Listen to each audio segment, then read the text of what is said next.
اللہ چاہتا ہے کہ اپنی آیتیں تم سے کھول کھول کر بیان فرمائے اور تم کو اگلے لوگوں کے طریقے بتائے اور تم پر مہربانی کرے، اور اللہ جاننے والا ہے، حکمت والا ہے۔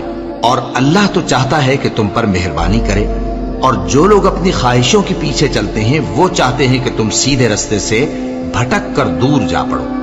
اللہ چاہتا ہے کہ تم پر سے بوجھ ہلکا کرے، اور انسان طبعاً کمزور پیدا ہوا ہے۔ مومنو، ایک دوسرے کا مال ناحق نہ کھاؤ۔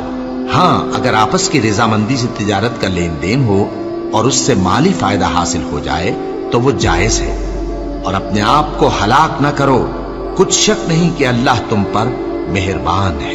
اور جو زیادتی کرتے ہوئے اور ظلم سے ایسا کرے گا تو ہم اس کو عنقریب جہنم میں داخل کریں گے، اور یہ اللہ کو آسان ہے۔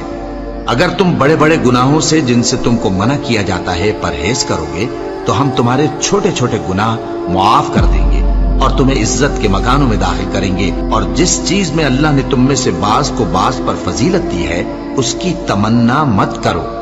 مردوں کو ان کاموں کا ثواب ہے جو انہوں نے کیے، اور عورتوں کو ان کاموں کا ثواب ہے جو انہوں نے کیے، اور اللہ سے اس کا فضل و کرم مانگتے رہو، کچھ شک نہیں کہ اللہ ہر چیز سے واقف ہے۔